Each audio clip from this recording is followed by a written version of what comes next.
Hey everybody, welcome to episode 2 of our Disreputable podcast. My name is Brandon. I'm here with my co-host Dean and our very special guest, Matthew Welch. Do you prefer Matthew or Matt? I like Matthew. You like Matthew? Yeah. So good to have you. Matthew Thank Welch. you. Good to be here. You're a good friend. Yeah. And in this community, we're in the Pacific Northwest, USA.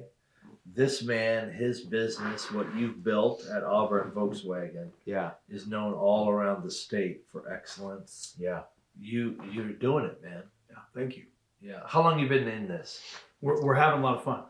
Yeah. And right now, the national stuff is all around the country. For Our national videos are for getting watched Volkswagen. Yeah. And you've been in the business for how long? 28 years. As an owner? No, as an owner, 2006. So this will be my 14th year. So you've seen it from every angle. Started selling cars in 1991. Wow. Yeah, just started selling cars in 1991 and worked my way up. Yeah. And yeah, it's been quite interesting for 28 years in the auto industry. Tough business.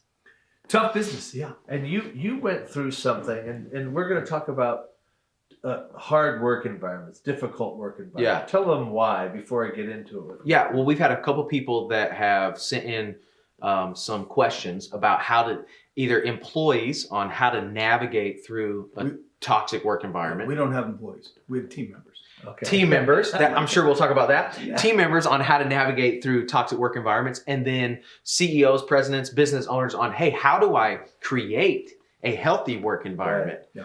And so that's kind of what we're going to talk through today. But and this work through that. man Yeah. walked through one of the biggest scandals in corporate history. I think the title of this is disreputable. Yeah.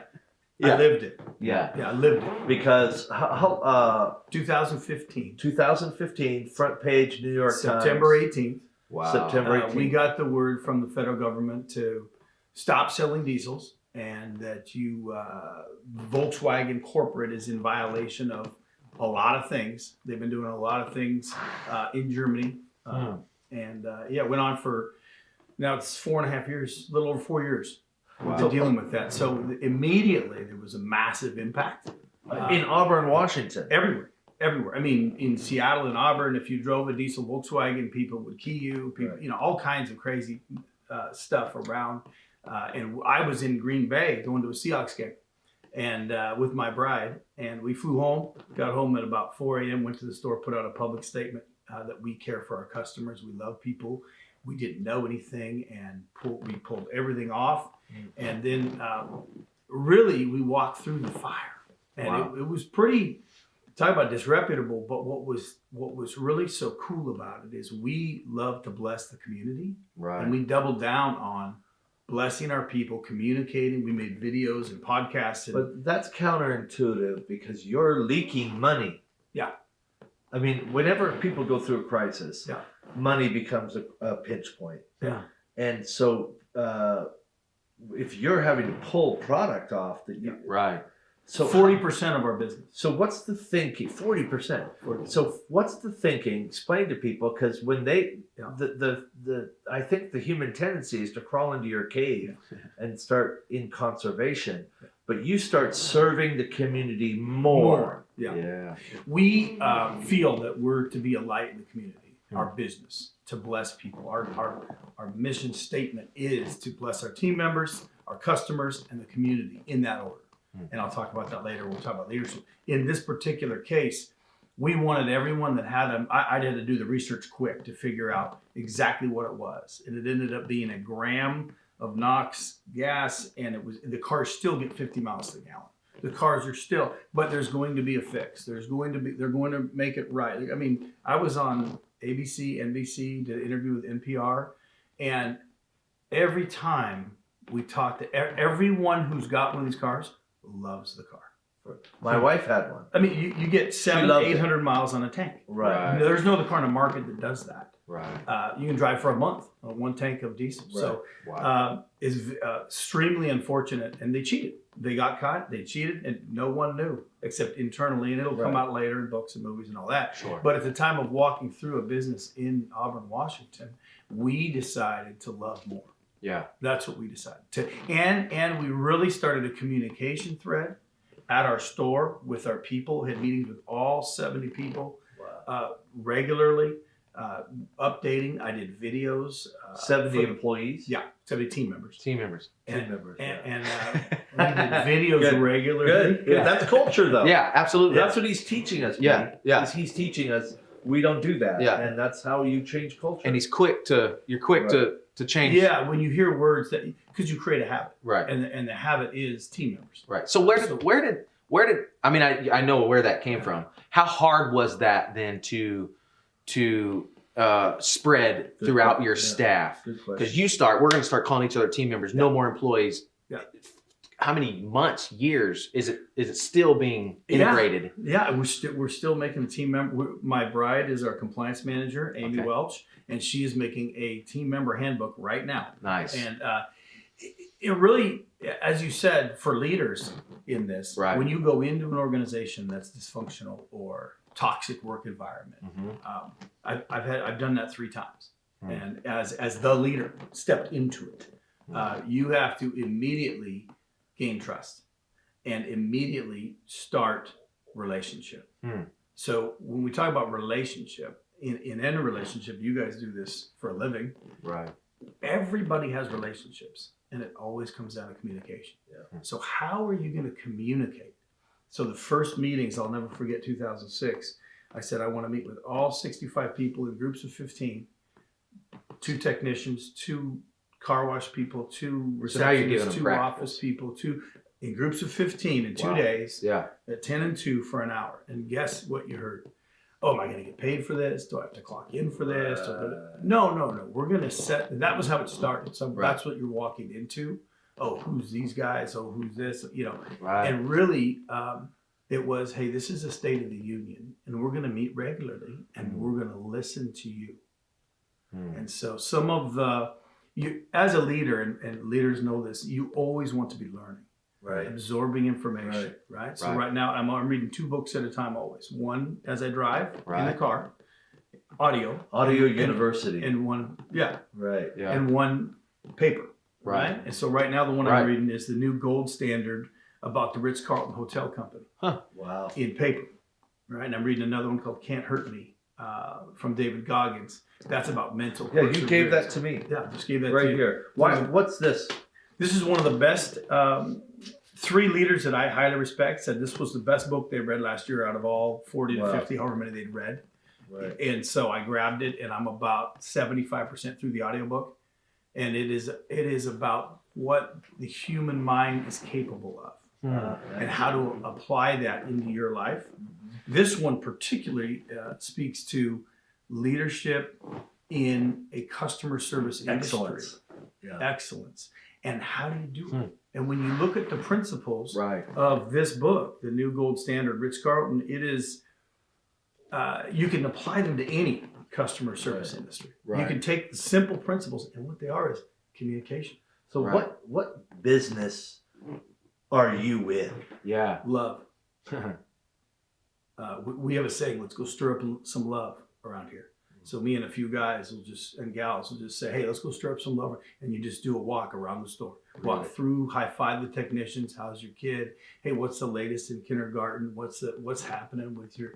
And so it's a love tour where you So- walk around so at least twice a day. This is we have all sorts of people that listen and watch, Yeah. and we're people of faith, as are you. Yeah. But it's not a Christian podcast, Right. But when a business owner says, "I'm in the love business," people usually think BS. Sure. But when you said that, Yeah. I want to say that resonated with me because I feel like I'm regularly on the end of your stirring up love. I'm getting texts from Matt Welch. I'm getting calls. I'm getting voicemails. Yeah. Mm-hmm. You don't just do that at work. Is what I'm saying. Right. No, it's relational. Yeah. And again, relational comes down to communication. Right. And so, John Maxwell book I read about 15 years ago was talking about what are the ways of communication you can use in your organization, and one of them is newsletters. All 65 people get a newsletter every other month.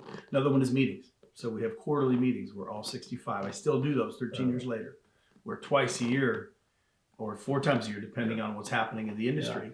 We do a State of the Union with 2 of each from every department, groups of 15. We talk about what's happening with Volkswagen in the world, what's happening in the U.S., what's happening at Auburn Volkswagen, and what we're doing in the community. And what you find is, especially the millennials, they if you asked today, our head count's about 72. If you ask the 72 people, what's the number one reason they work there? It's because of what we do in the community. What we just came off of. They don't necessarily always want to do it, Right. but they love working for some organization that does it. Yeah. Right. Now this Christmas they did it. Because otherwise they're just moving product. Yeah, but what's your purpose? Right. What did you do? What happened this Christmas? That you, We had an event at the store with 3 of the Seahawks, Tyler Lockett, DK Metcalf, and Quentin Jefferson, where we were able to raise 15,000 pounds of food for the food bank, Wow. 3 Atlas fulls Crazy. of toys for the base, and feed 1,100 meals at the mission. and the Atlas is your biggest. Huge. That's your biggest rig. Huge. Yeah. So when you say 3 Atlases full, Full of toys. Right. And the base told us what they needed. We got it, and Right. it was incredible. So Why the base? Because you and I went to a Seahawk game with you. Seahawks are coming up a lot, by the way. And you're kind of wearing Seahawk colors. But I went to a Seahawk game with you, and you brought a soldier. the with command chief of the Air Force. Yeah. for Wow. the base. What's the connection there for you? We love our military. Hmm. My bride's sister is a colonel, lieutenant colonel That's right right. now. She's the first woman in 150 years, Rachel Hondred, Colonel Hondred, Wow. to be in charge of Charleston for the Army Corps, which is one of the most important ports on the East Coast. And really neat. But my brother, Special Ops Ranger for 7 years. And we just love the people that serve our country. And on the base, there's a need. There's 50,000 people in that community, That's a town. and they're human. Right. And there's a need, and there's a lot of things that they see a lot of tough stuff. Yeah. And so when Tip you of the get spear. early entrance people, they need help at Christmas. They need help providing Right. for their family. They need, and we can help provide that. So it's Awesome. really cool. Then even more exciting, my team got 40 families from the Auburn Public School counselors in middle schools, and over 112 kids.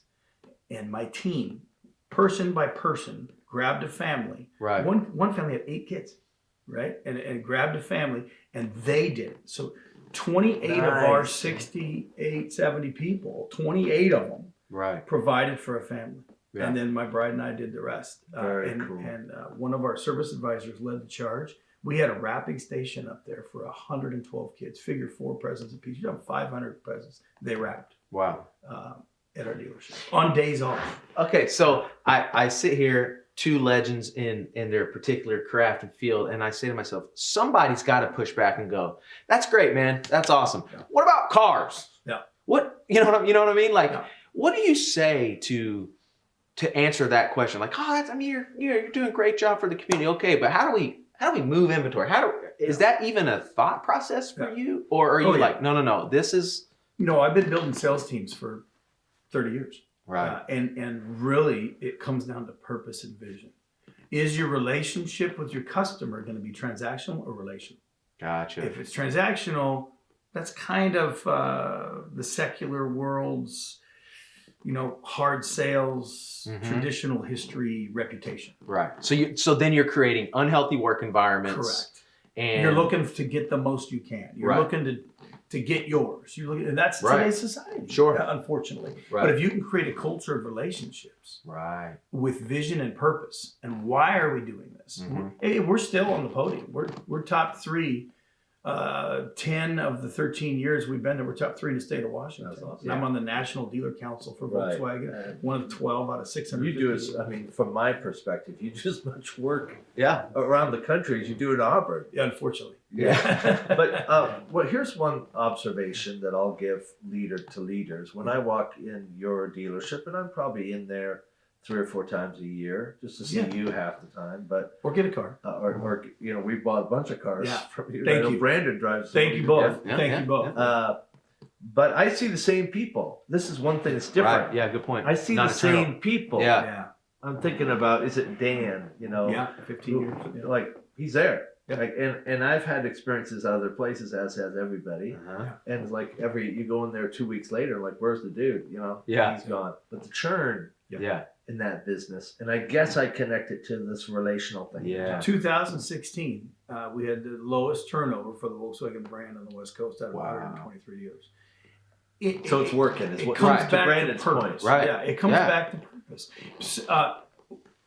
You need to be competitive with wages, but if you can instill a purpose, people aren't going to leave because the grass isn't greener. You know, Right. sometimes people leave because the grass is greener, but it doesn't work out very often. So Right. two questions. They're related. What makes a great employee to make this environment we're talking about? Right. What are you looking for in an employee? And what makes a great boss? Yeah. Great question. Good question. For team member, instead of employee. Team member. Uh, I know, right? We're learning. We got some. We're terrible. working here. Yeah. What makes a great team member is someone who cares. Everyone can come in and want to be a great team member, but they're coming into a toxic environment. Right. They're going to learn what not to do. You know, onboarding, one of the things we want to hear from a new team member is give us an evaluation the first 30 days and at 60 days. What are your observations? What in your first 30 days, what do you see that makes you say, why do we do it that way? Right. We want your fresh eyes. Because Right. we've been doing this. We've got guys 15 years, 6 gals 20 years. We have a gal that's been there 38 years. Wow. She's been doing the same thing for 38 years. How do we keep her motivated? How do we keep her cutting edge, innovating, right? We want to always be looking for ways to do things better. And so team members, what makes a great team member is just to want to learn. Just to want to learn and be on time. You know, it's important to be on time. Right. But it's important to want to learn and be part of something. So there's still expectation. Yeah. Oh, we have expectation. Right. You know, we have we're getting better at that. Right. We're all this year. That's one of our pushes, and it's when you enlist them to create the process.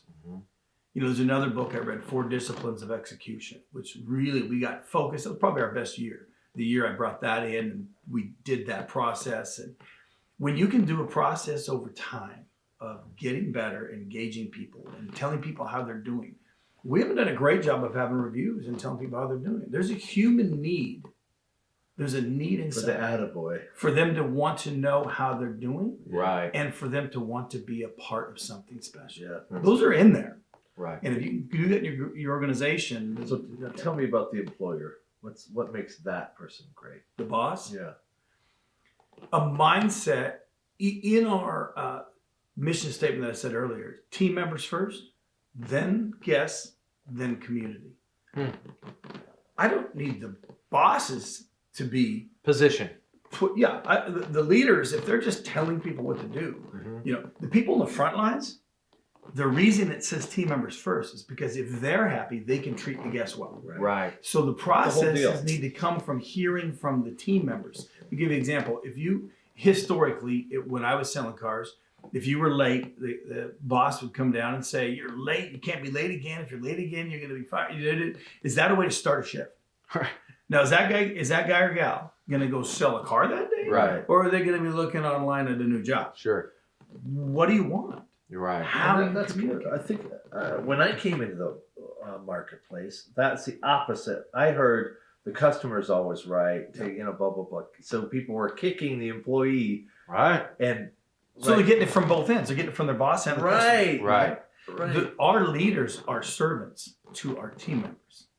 I want the guy and gal in the drive welcoming customers to be ready to have a great day. Wow. You know, and Yeah. so, like I say, some of this gold standard book, they're talking about I'm going to get that book. preparations beforehand, and it all comes from who didn't want to do the new processes every time in here is the leaders, Yeah. Right. but the team members did. Right. And I think to Brandon's initial question, what's powerful about all of this is that you've had to do it under as much pressure as I've ever seen a business go through. I mean, this isn't just Auburn Volkswagen trying to tweak a few things. You have a worldwide issue Right. with, governments involved. Right. And you're creating this environment against all odds. That's what's impressive. Tell me about, and then I'll let Brandon wrap it up. But tell me about why I see your face on Time Magazine, Yeah. because that I think makes the point to me. Right. Is that this honor in the context of this swirl Mhm. Yeah. going on. Talk about disreputable, getting trash in every newspaper and whatever, and you're able to be recognized as different. Tell me about Time Magazine. Time Magazine does a really neat thing with Ally Financial where they pick, I think there's 51 representatives every year to be the Time Dealer of the Year. Pretty much one every state, yeah, but it goes by population, so it might be 2 out of California, but it's 51 every year. And so we have one every year in the state of Washington. And for 2019, I was named the Time Dealer of the Year. And so it's really a huge honor because it has to do with customer satisfaction. Yeah. It has to do with philanthropic, what you do in the Right. community. I mean, those are the biggest drivers of how you get chosen for that. And to be, when I got in the room, I mean, with the 51 of us, we were talking and going through. I read every bio, and I'm going. I'm doing my. I always like to be prepared. Russell Wilson always says separations in the preparation. So I read all 51 bios. And going through there, I'm like, I'm voting for this guy. I'm voting for this guy. Forget me. I mean, there's some people. The auto industry and the owners of dealerships is probably the most generous group of people I've ever been around. Really? So do you have a generosity mindset or a scarcity mindset? And I'd say for your organization, Wow. when you have a generosity mindset, you can respond with love. Yeah. And so, we had a gal, fake cancer, that we had supported. And she'd been faking it for 10 years. What? And when we would give her a pink beetle for the walk, you talk about disreputable, Sure. right? Here, we made a video for her. We've been supporting her for 5 years. They had the beetle was called. They had a team, a team of walkers for 60 people. She was the Susan G. Komen spokesperson at the Sheraton Hotel. The whole deal. This went on. And when they found out, I didn't know. I got a call, come meet me now, and it was a friend saying, hey, this is just about to go down. Yeah. And so guess what? Because we were the #1 supporter, I got NBC, ABC, CBS all coming to interview me in my office. Wow. And wanting to know if I'm mad and wanting to know if I'm, Bro. do I feel wronged? And you know what? No. Wow. Helping her created so much awareness in our dealership to realize that 40% of our team members have been touched by breast cancer. And these news people, and I kept saying principles of Jesus, loving each other, loving your neighbor. Right. We're here to do the right thing. Right. And we were able to bring a ton of awareness, and we just hope this doesn't damage Susan G. Komen. Right. And so they couldn't believe their response because they want conflict. I love it. But Martin Luther King weekend, this weekend, Monday is Martin Luther King Jr. Day. I mean, his whole thing was love drives out hate. That's Yeah. right. Sure. Right? And it also conquers fear. That's Right. And so is your mindset love or fear? And hey, I get tough stuff every single month. We sound Pollyanna-ish here. No, but you live in the real Right. world. Yeah. But if you're going to overcome it, you got to keep that love and generosity mindset. Yeah. Otherwise, you'll go down the rabbit hole of fear and scarcity. And Right. you don't Totally. get anything accomplished on this side. Totally Yeah. awesome. Absolutely. And if anybody's watching, this is what I would call divine providence, because our first episode was on generosity versus scarcity. Yeah. Absolutely. I'll have to go And watch so you that. go back and watch episode 1, because this guy lives it, Yeah. and these will be a wonderful pairing Yeah. together. Absolutely. Okay. Cool. We're gonna close it out. All right. We got all sorts of people watching, listening, sharing. It's going to come across many people. There's employees, Team members, Yeah. team members. Give them one action step, and then an employer, the boss, the coach, if you will. Give them one action step. Maybe I can think of 3 friends right now. They own their own business and they feel like they're trapped. They don't know what's the first step. The long-term goal can be this. Right. One thing they got to do right now, and then for the one person that's going to walk into their job tomorrow at 8 a.m. Yeah. Team member. Yeah. What's one thing they can do? Team member. Okay. No matter how toxic the environment is, no matter what's around you, when you walk in, you're a leader. Yeah. People are watching how you tackle things. And if you are hearing negativity, that's okay. It's okay. Just don't absorb it. I'm not going to absorb it. I'm not going to engage it. I'm going to respond with love. Right. And you can do that. No matter. I tell my kindergartner this on the playground. She's in first grade. Sorry, first grader. This at school. Yeah. Our daughters go to school together. I tell my middle schooler and my high schooler, it works the same in a workplace. Right. When you have toxicity and negativity, and how you respond is up to you. And Right. people are watching. And if you do it enough, this stuff fades away. It's huge. It's great. bro. This stuff fades away. So that's for anyone, Right. from a Right. playground to a job. Right. Huge. Yeah. And then for the do you call them coach or are they boss? Because we're I'm, on team. I'm head coach. You're the head coach. Okay, so for a head coach out there, Yeah. Head coach. business owner. Number one, you know what? And I'm just looking at this after reading this. Right. Keep consuming information. Where are you getting your information from? If you're getting it from Facebook or Yep. news or not, It's not gonna work. go with people who've done it or are doing it. Yeah, and watch his example, I would say, because look at he's told us about 3 or 4 books. He's quoting Dr. King. Right. This man's a lifelong learner, and I don't think I've ever had a conversation or dinner with you where I wasn't talking about new ideas. Yeah. Right. Something you had come across or I'd come across. This guy's living that. Yeah. Constantly be learning. And today in your organization, one of the things you can do in your communication, in your learning, learn from your people. And by doing that, ask them what's happening. Yeah. So Right. good. And so today, one of the things we're going to do that I don't want to spill the beans too much. We're going to ask the customers, what's one thing about your service visit today that you think we can do better? Yeah. And Right. and if the same thing comes up 25 times out of the 1,000 people this month, Right. change it. Right. But engage the process Yeah. of getting better. It's great. I love Well, thank you. Thanks for being here. it. Million. Thank you for watching. Thank you for listening. Thank you for sharing. Thank you guys for doing it. Oh man. Yeah. Thank you guys for this is the kind of now I know there's 14 episodes. Yeah. This is my reading in the car. Let's I'm do it. listening to this. So thank you. Thank you, man. All right. We'll see you next time on episode 3 of the Disreputable Podcast.